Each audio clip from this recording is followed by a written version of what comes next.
Greetings and salutations. I've decided to go ahead and record this video, um, hopefully to have it in a timely manner. I posed a question for answers, to get some feedback, and I apologize if your answer is not going to necessarily appear on this video today. I simply ran out of time and wanted to try to get material out for the weekend. I also apologize for the fact that I understand that this is not the most visually stimulating thing to look at, to have a quote on the screen the whole entire time. I have chosen it for a reason. I'm still learning the process of video editing, and I'm hoping to be able to bring better videos in the future to you folks, you fine viewers of mine. With that being said, this is my first video I've done in quite a while. It's been about 2 months, and I've been trying to wrestle back and forth. And so, really came about from whenever I wasn't driving on the road. I'm a truck driver now. For those of you that don't know, I do local deliveries. But in my free time, I do a lot of reading. Once I get done with my scripture reading, I go ahead and I read on something like philosophy. Right now, I'm rereading Beyond Good and Evil by Friedrich Nietzsche. Some of you, that might be a surprise. Why would a Christian be reading that? Well, I'm of the personal opinion that if you are wanting to remain steadfast in your positions and of your beliefs, sometimes reading what challenges you is a good course of action. Now, some people, of course, read Friedrich Nietzsche and come away with the same viewpoint as he, but be that as it may, that's not the purpose of this video. The quote that I have on the screen at this moment of time is, of course, from one of my favorite books, The Meditations by Marcus Aurelius, the philosopher king, the ancient emperor of Rome. Be happy for this moment. This moment is your life. And we ponder that because I brought up the fact that I am a Christian, and most of the places that I posted my questions in was in Christian-themed groups. Is specifically the Christian D&D community, Dungeons and Dragons for Christians, and of course Reformed Tabletop Gamers, which is a group that I probably out of the three have been a member for the longest time. With that being said, I posed that question in there, and of course this statement resonates with those of us of the Christian faith that believe that life is but a vapor. We can't help what happened yesterday. We have no control over tomorrow. We can only help what's here and now. This is, for all intents and purposes, our life. And Stoic philosophy seems to resonate, especially with those of us of the more reformed persuasion within Christianity, Presbyterian, Baptist, Dutch Reformed. Although Catholics and Orthodox do also espouse this view as well. But, we find it a very practical philosophy. And so basically the reason I've chosen this is because of the nature of the question in which I posed it. Why tabletop role-playing games over something like video games? What makes this more valuable for our time, right? And I pose it in a way such as, what makes this, when you have leisure time with friends, the thing to do, so to speak. And in many cases with family, I do it with my family too. So it's a nice pastime. It's very relaxed. And so I posed the question I did in a certain way on purpose, to not necessarily look for an overall empirical, universal, this is the reason, gospel of why we play, but rather to get other people's perspectives on it. In tertiary topics such as this, I tend to adopt a sort of subjectivist, relativistic view within tertiary stuff, not necessarily primary concerns. So, something as trivial as games seems like a pretty good place to pose this question and adopt a sort of view like this. A view that I don't necessarily have for other reasons, for other subjects. But the question posed, of course, was what is that one thing that makes you choose pen and paper TTRPGs over video games and adventure books? And some people got confused by my terminology there. We currently have a genre within RPGs now. If you look at books such as Fablelands, they're actually older than what you think. They're basically, they're books. You have stats. You can make a character. You go on an adventure. There's mechanics in those games. It's basically a referee-free RPG that doesn't require any kind of cooperation with other people. And so, what makes us choose this over that? And so, some of the answers I got, were interesting, and I'm going to give my answers. Most of the answers I got, kind of overlap with other ones. So, I'm going to do my best and kind of give my perspective and my response to some of the answers, in hopes that maybe some of my viewpoints and perhaps my thought process on the subject in general would be laid bare. But again, if I don't get around to your answer, I apologize. I simply ran out of time and started recording whenever I did. And I apologize. It's not that I didn't think your answer was good enough. With that being said, some of the answers I am going to kind of broadly lump together into one answer, right? For the sake of brevity. And of course, I asked this on YouTube as well, in which those who are not necessarily of the Christian faith, or may not claim a faith in a particular way, they got their viewpoints out there as well. But it is simply to get some perspective on things. So the first answer I got was the first one I wrote down, and it seemed to be probably one of the more popular answers. And I decided to sum it up in this one answer, and that was being able to experience a story together. This is a very primary cause and a primary strength of tabletop role-playing games, is the fact that those of you that know my playstyle know that I don't necessarily make up stories. I simply provide a setting and some adventures, and then what story comes out, it emerges from the gameplay. It's not something that I script. It comes about from the player actions and stuff like that. And so this is a big important part to me too, is the fact that not only are the adventurers experiencing the story together, but the game master is also experiencing the story alongside, and that everybody's pitching into this one very, very big narrative that has captured the imagination of the table. I once heard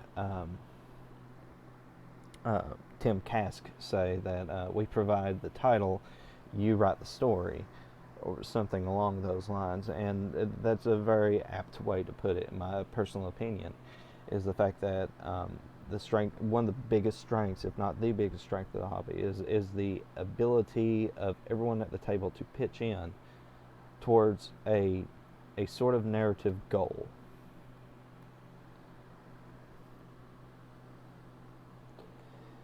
Moving right along. This one had a little bit more to go along with that idea, and that is the feeling of creating something with everyone. The joy of experiencing something that you created and it comes to life as everyone also chips in. It's that collective feeling that makes TTRPGs fun. It's another one of those very big strengths of this hobby, is the fact that everybody chips in. They kind of pull, not necessarily pull their own weight, because that makes it sound like a burden. But I am going to use that term for lack of a better term. Everybody contributes in some way, and it seems to shape the world and the NPCs and even the monsters, and sometimes even the dungeons around them.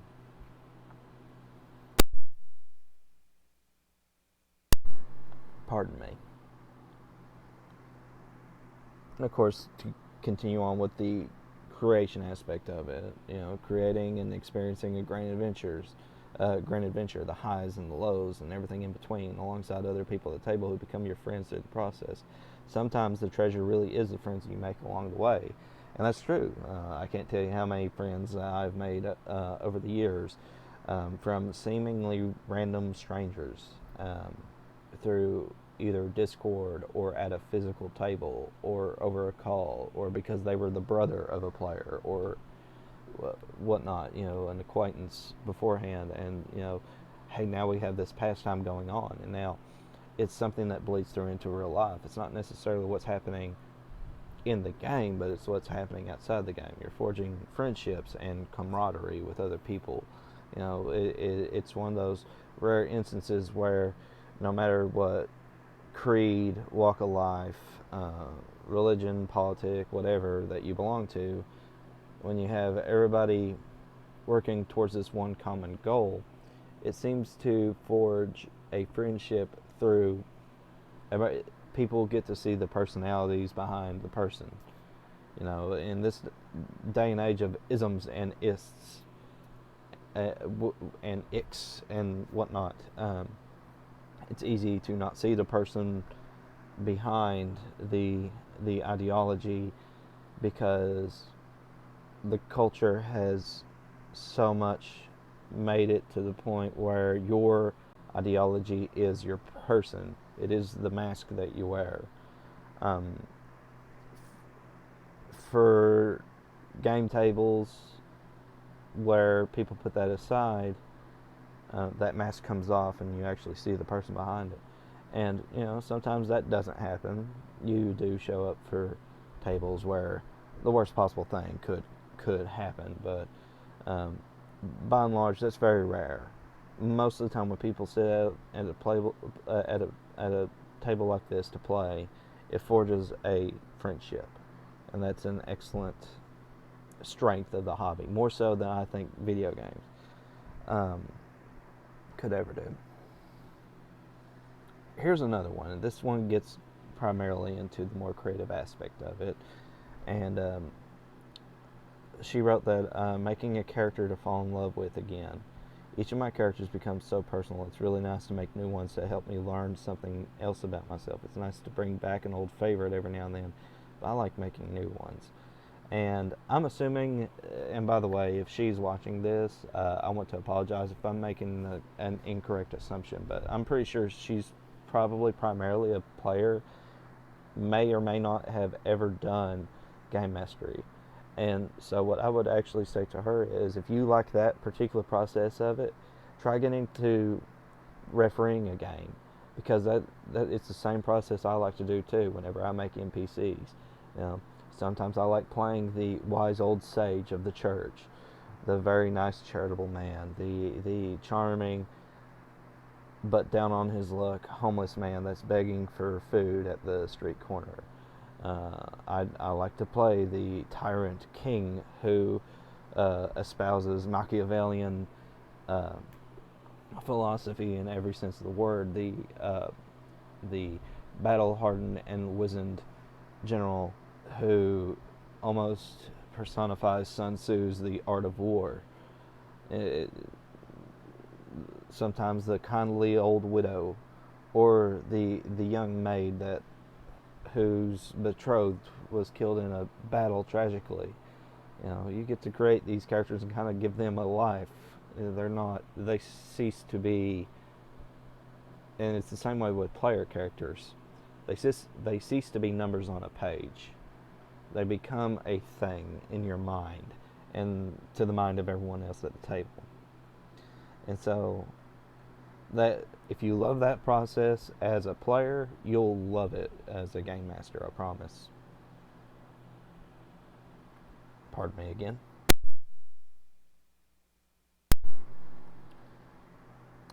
Of course, we had another excellent response. It's my job.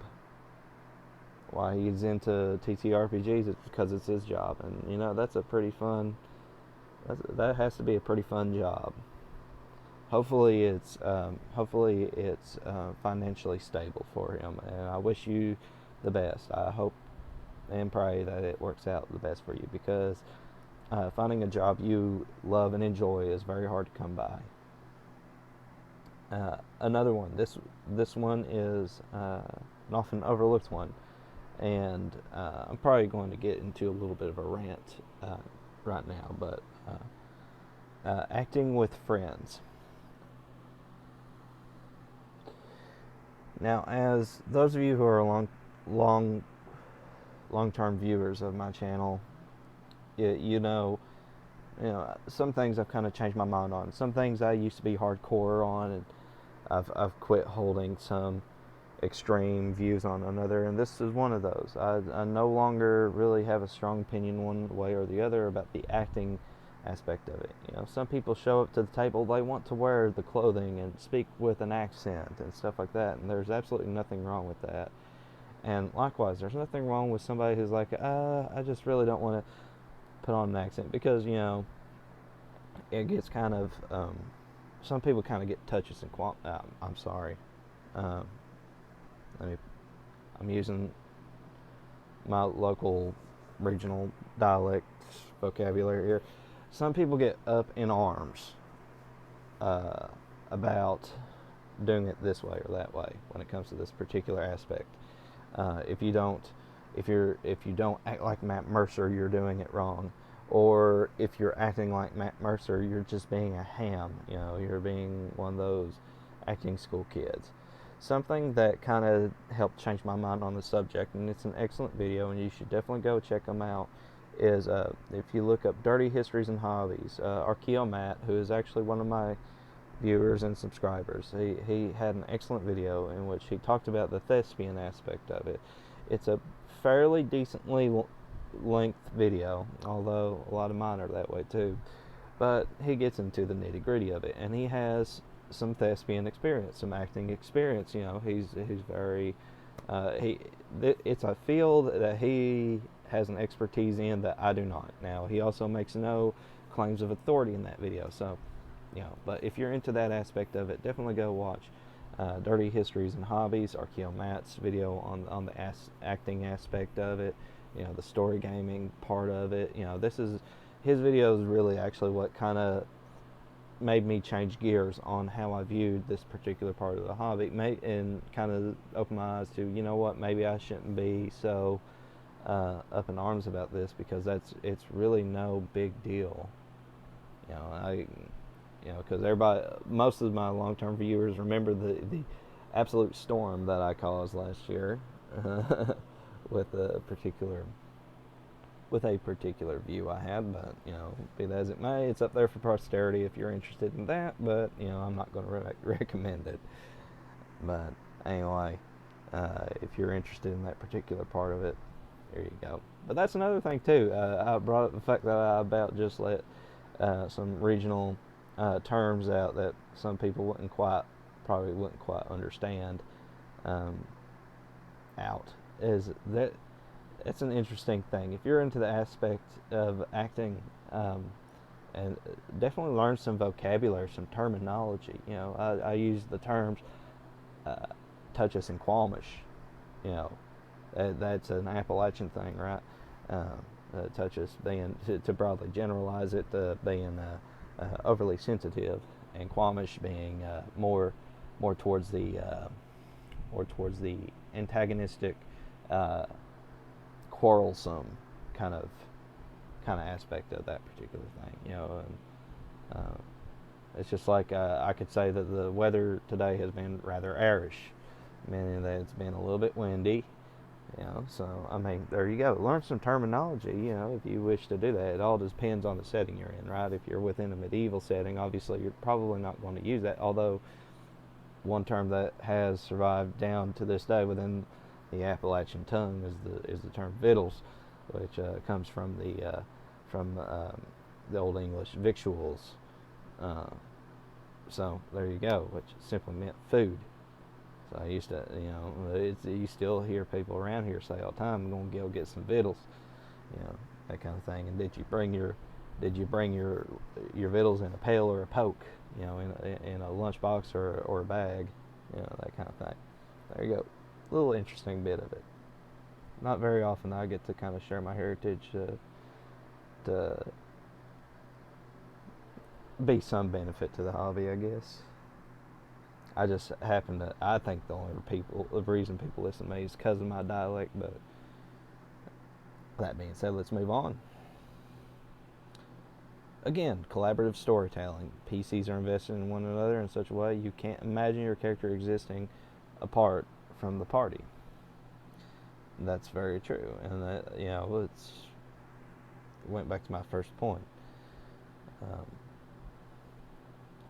some people, they have such long-term characters that are so ingrained within the group. It seems like anytime one of them dies or one of them leaves or whatever or retires, it seems almost sinful in a way. It's like, oh no, the group dynamic because a group dynamic does develop. It's very strange how it goes through like that.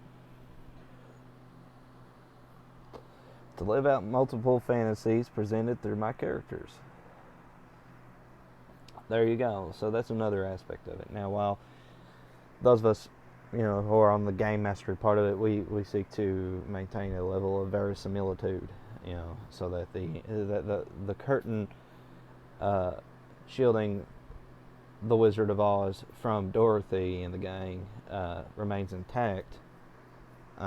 We also acknowledge that this is also a game of fantasy, of magic and monsters and things that you wouldn't necessarily be able to do in the real world. I mean, you have giant gauntlets, that can lift immense weight that a normal person, even a bodybuilder, wouldn't be able to do.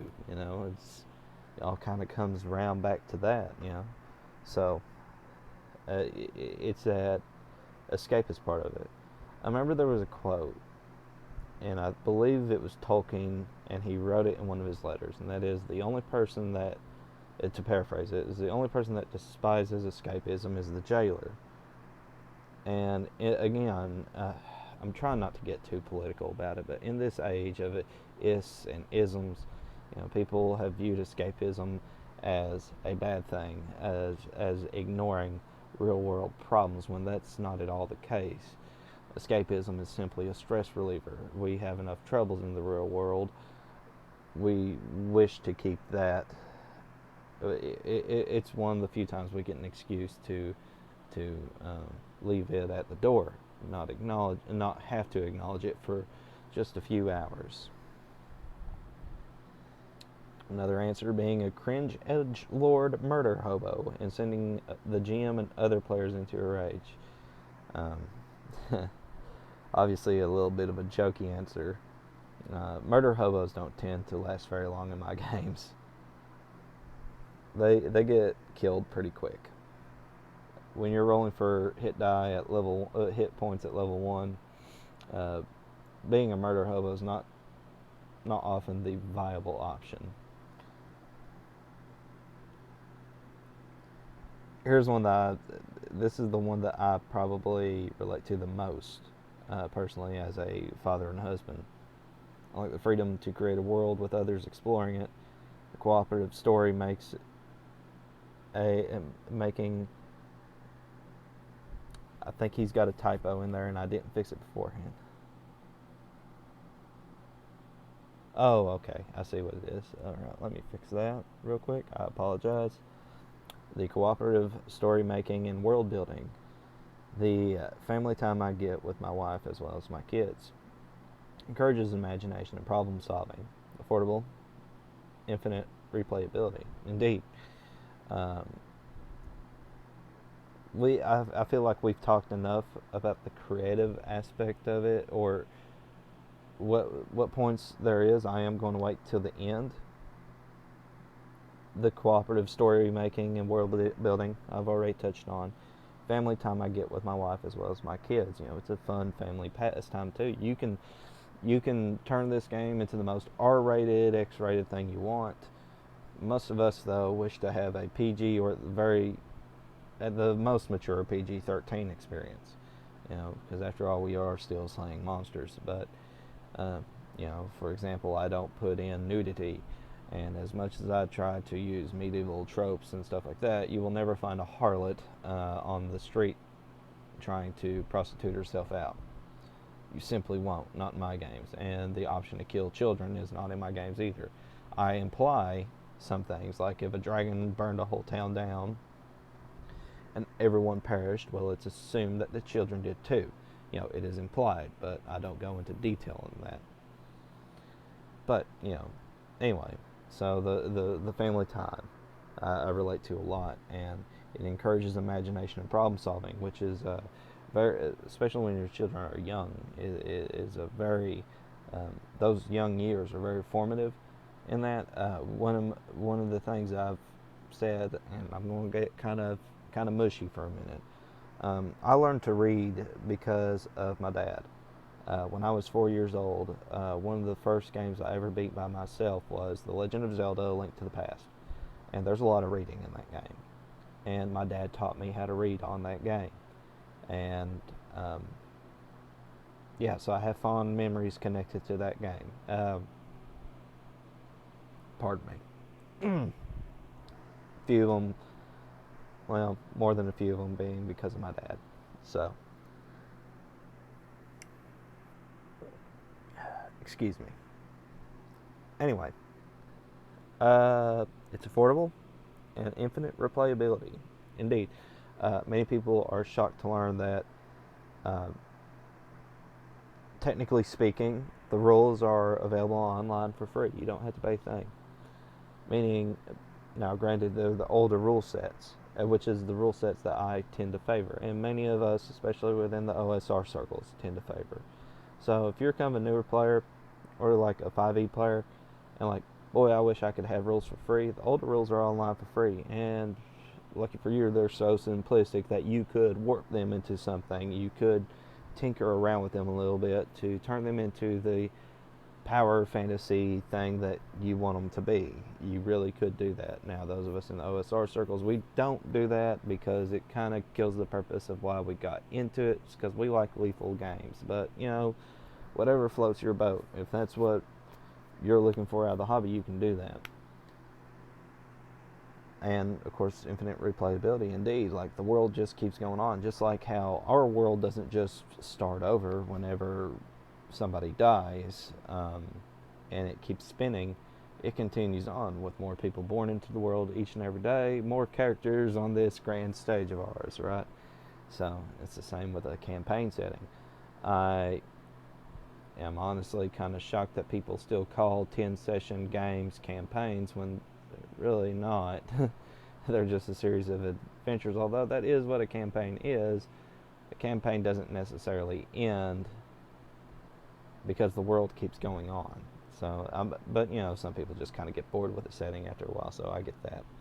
Anyway, I'm rambling now, and I'm getting off on a tangent. But yeah, infinite replayability. You can literally, like, nothing will play the same thing twice. Dice rolls don't allow for that. There's a possibility, but it's very improbable. Like with all the dice rolling involved and everything else, the replayability aspect, it just keeps going. Anyways, the experience of being in another world. Most of my characters are just self-inserts of me to explore the world. I love when the world reacts to my character's actions, and that's a fair and valid point. Some people, just like some people want to explore a part of their personality through a character, some people just simply want to insert themselves into the world. And then when that character dies, they just make another avatar of themselves to stick back in the world. It's literally just the same person, just with a funny mustache glued on. So, it's a valid way of looking at it too. It's a way to, and plus if you're a player, it's one thing to be a game master where you can sit, like the only thing that's going to really surprise you is the outcome from the player's decision making. It's another thing to be a player on the other side of the screen where you have no clue what the game master has in store for you. You have no clue what dice rolls the referee has made. You don't know what what magic item is where. You don't know where the deck of many things is hid or anything like that. So you get that particular part of the hobby where everything surprises you. Sometimes it's been hard as a GM to, because like I know for a fact that I'd have something that they are absolutely going to love, I'm trying to hide my excitement because it would ruin it. You know, try to be above it. You know, if you're a game master, try to be above it, and then whenever the session ends, then you can get down on the player's level, be like, man, that was awesome. But you got to rein in your excitement a little bit. So, but because I promise you, like the players are looking forward to the excitement and the surprise. And then of course, Arkeo Matt left a comment on YouTube. Speaking of dirty histories and hobbies, Arkeo Matt. It's all about the world building for me. I'm always looking for new ways to make it feel like the game could actually exist somewhere. It's the best. And I indeed agree. It's one of the reasons why most of my campaign settings tend to feature some things taken from Southeast Kentucky, Southwest Virginia, Western Virginia, Northeastern Tennessee, parts of North and South Carolina, the Appalachian region within this area. It's one of the reasons why I take a lot of inspiration from that, especially from Southeast Kentucky, where I live, here up on the Cumberland Plateau. It's because we have a scenery that's very beautiful. We have a lot of landmarks that are very interesting. Inspiration is everywhere you look. You just gotta know where to look. And of course, world history or local history could also color that as well. And so that also lends a little bit more credence to the world building process, if you get what I mean. Because the world has existed in this way, therefore a world can exist in that way. And I think a lot of people, they get kind of hung up on a little bit too much of the narrative part of it. Explain, because I feel like that could be taken the wrong way. Okay, so I want to let me try to put this in a way that I think a lot of people have tried to mimic Tolkien too much, and they forgot why Tolkien wrote the way he wrote. Tolkien wrote his sagas in Middle Earth because he wanted an epic that was totally 100% English. Because he's one of those guys that translated and put out Beowulf. He was one of the earliest guys to do that.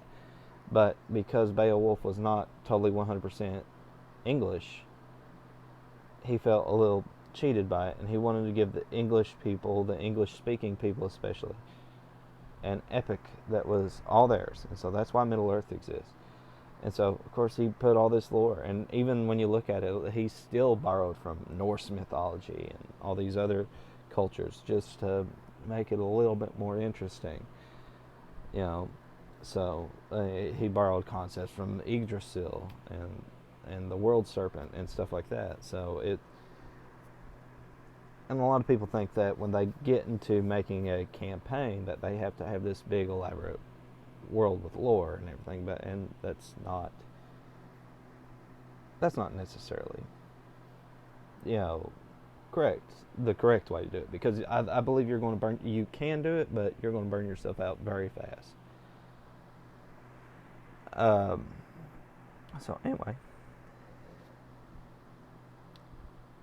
I want to point this other one out here on Facebook, because it's another excellent point, because I've been talking about our faith quite a bit in this one, and it's a fun way to fellowship with like-minded believers for the Lord RPG.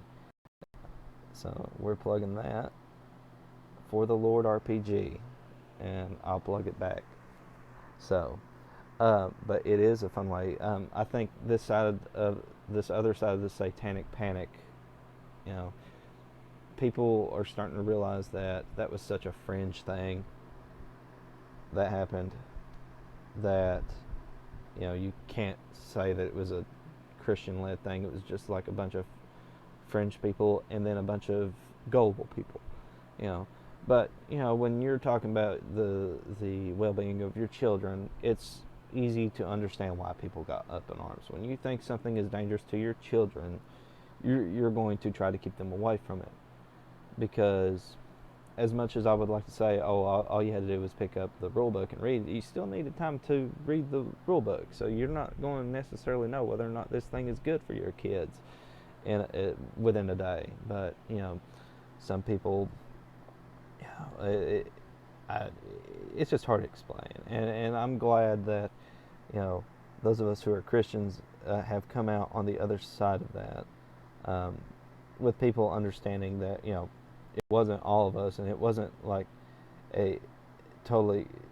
It's not like like one single church decided to do this. You know what I mean? It was just a bunch of fringe people that decided to do this, and Tipper Gore's in it. And of course, Simon, who is the admin of Reformed Tabletop Gamers, has to plug GURPS. He's a GURPS guy. So he's gonna say GURPS. All right, GURPS.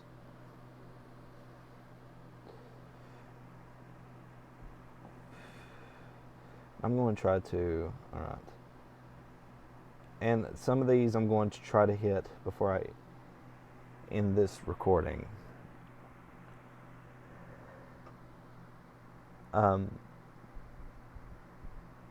Colin, who's another admin of Reformed Tabletop Gamers, said it's too difficult to pick one thing. It's a combination of all its elements: the storytelling, the creativity, the imagination, the freedom, the adventure, action, etc.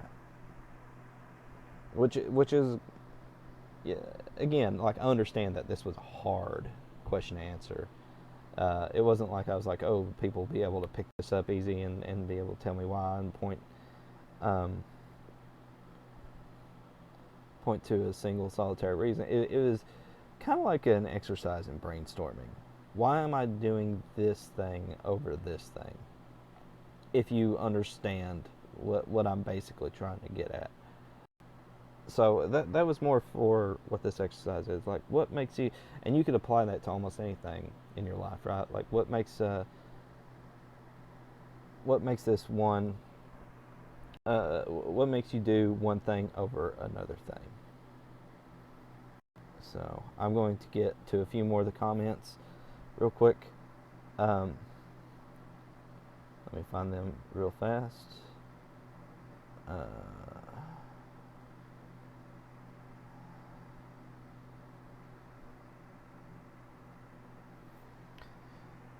So again, we get back to the family thing about it, because I really want to push this family narrative into it, right? It's like, I play D&D with my husband and 2 adult children. Playing this imaginative, cooperative game with my family is more engaging and more fun than any other game we've played.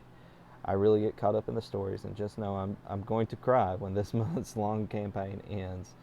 I mean, again, family time, man. I'm always going to push that, because especially in this day and age, the family unit seems like it's under attack, especially the traditional family unit. And that's when you even have parents that step up to the table. You got deadbeat dads, you got deadbeat moms. The amount of children that grow up in fractured homes is on the rise, and it's a sad thing to see. And so it's really awesome to see when people keep that family unit whole, in a way, or when somebody steps up to fill that role. Stepfathers or stepmothers, and they or adoption. It's really cool to see when people bring the family into this thing. This was something that was very rare to happen 30, 40 years ago, 50 years ago. So, here's another excellent one. I am a storyteller. Okay, and again, I believe people understand what my opinion is of story gaming. I'm not one. I don't do it because I think it's very railroady, but there's value in it. And I understand why people approach the hobby from that point of view. Their point of view is as valid as mine. So, as sandboxy as I am, so there you go. Without that outlet of D&D or any such game, I will write instead. Hey, it's excellent to write, man. I'm telling you. I have stories in my head that just come out whether I want them to or not. Yeah, that's just how it is. People use it as a storytelling outlet. There's nothing wrong with that. I used to be very pardon me, I used to be very hardcore on my channel about being anti-story gaming, and that is a stance that I repudiate now. I've long since softened my stance on it. So I understand I was a bit of a horse's hind end about it in the past. So um,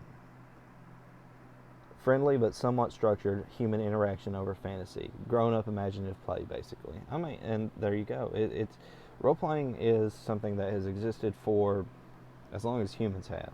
Role-playing is something that even therapists use in psychology, right? Now, for different reasons. And this is not me endorsing you turning your D&D table into a therapy session. I'm against that because you're A, applying a burden to the game that it wasn't designed to do, and B, making people who did not consent to that kind of thing, who are not experts in that field, have to suffer through that. So I'm against therapy session play. But, role playing is something even children do, right? The make believe. It's just part of the human nature that we do. It's part of our imaginations, and it's something that it's one of the few things of our childhood that we can hold on to, right? So,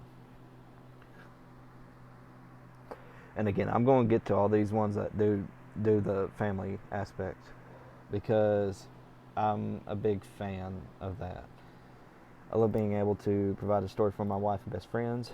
As one of the other people on here commented, it's a deep bonding experience for me. It's actually gotten to the point where my friends now want to take up the mantle as DM for our group and kind of run a bunch of one-shots, test their own metal at it. Other than that, it's been a great outlet for me to practice using my creative side. I loved writing stories as a kid when I was in school, but it kind of petered out once I graduated high school. And, I'm going to endorse these people that use it for family stuff and for friends. Just because you don't have a family doesn't, and all you have is friends, doesn't mean that your perspective is less valid, right? I'm just a big, as a father and husband, I'm always going to be that guy that goes for that, that approaches it from that, because at the end of the day, family can also be something more than blood, right? Your friends can be your family,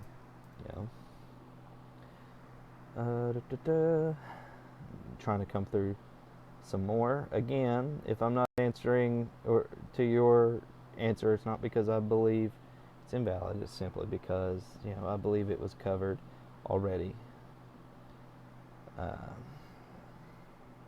So I'm kind of weeding out through it. I wish I would have done this beforehand, but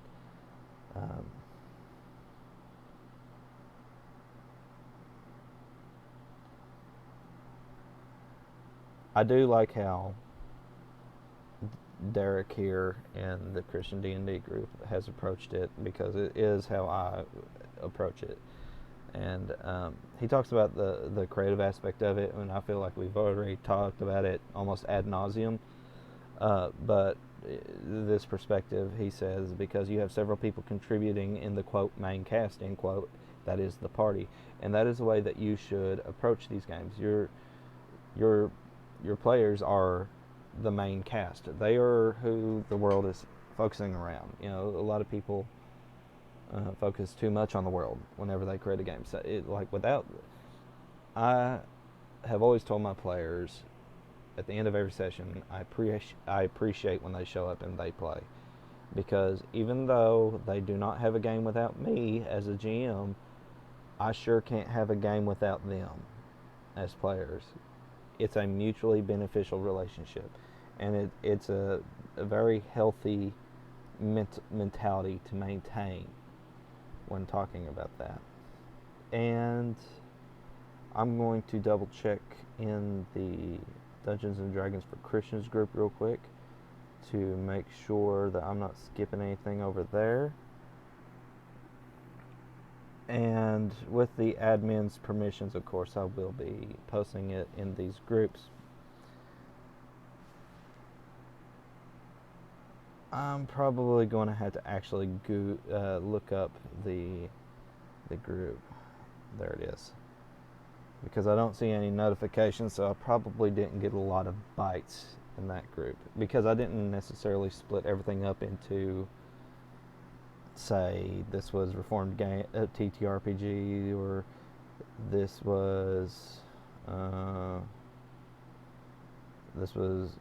Christian D&D community. I didn't do that. So we're going to read the comments. Yep, because all we had was 6 comments on this one. Imagination, freedom to let your imagination take you on a fantastic adventure, no matter how unbelievable. That's the definition of a TTRPG.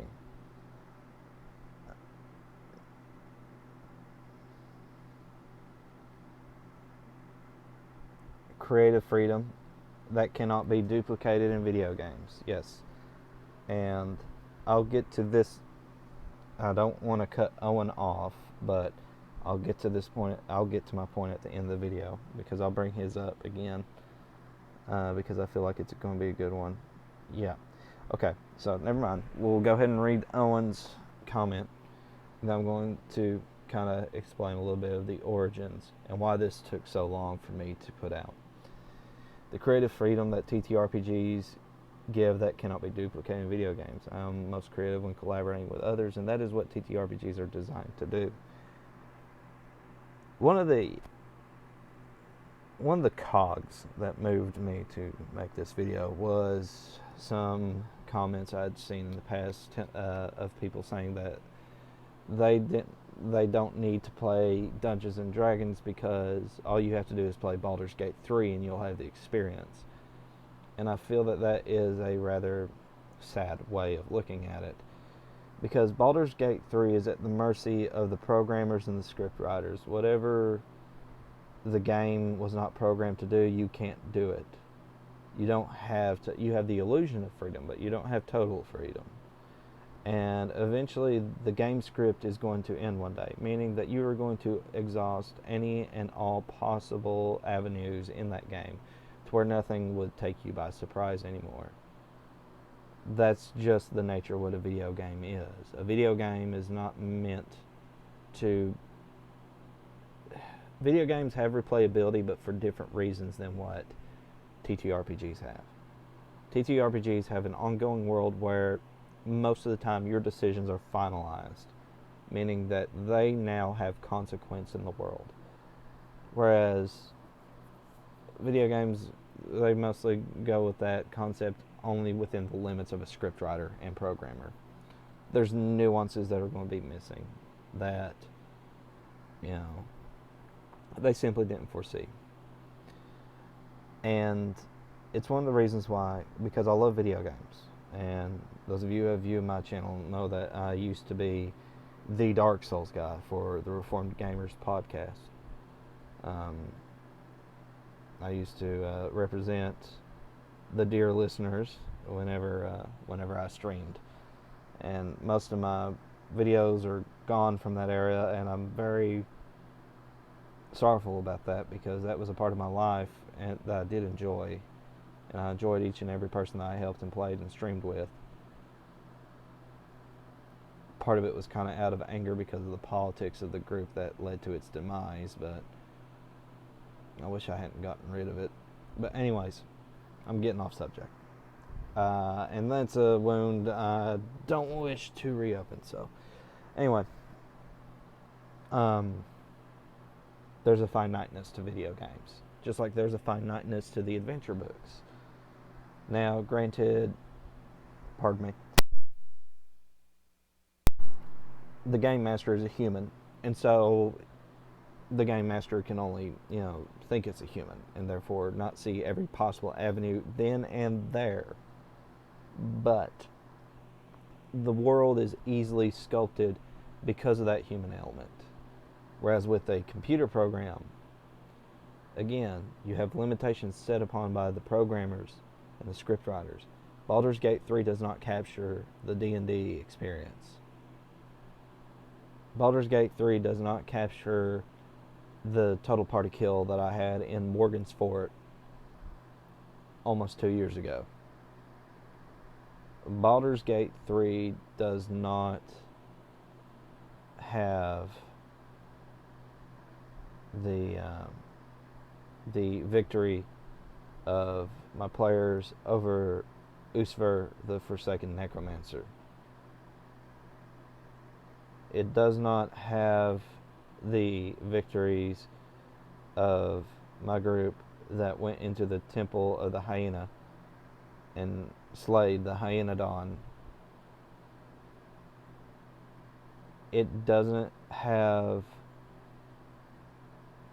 the experience that my players had in rescuing a prisoner from the vault of the dying god. It doesn't capture the moment when Leo the elf stole a fez off the top of a halfling merchant's head without him noticing, and then wore around all day, almost thumbing his nose about it. It doesn't have that moment where Livnorf and Howard clotheslined a bunch of skeletons with a length of rope. It doesn't have that moment when Grog or Grant was trying to go down into the second floor down and then slipped and fell and almost got killed by a gray ooze. It doesn't have that moment where,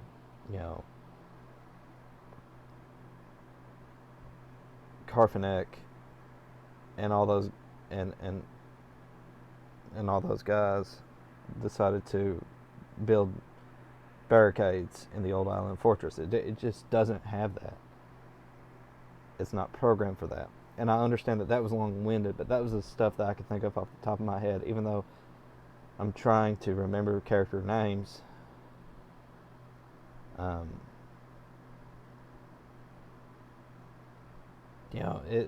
It's just something that people don't realize that video games can't do. They don't give you the option to do that. But I'm rambling, and I suppose it's a good way for me to end my video now. So, I again apologize that this wasn't the most visually stimulating thing. Hopefully you can at least put this on the background and listen to it and find some value in it. Very much thanks to my long-suffering viewers who avoided me to put some material out. And thank you to the admins of Reformed Tabletop Gamers, Christian D&D group, Dungeons and Dragons for Christians, for allowing me to ask this question, and I'm going to check and see if they're okay with me putting this up. All things considered, as of this recording, it is May the 18th, 2024. It's 11:32 a.m. and I have a Saturday with my children.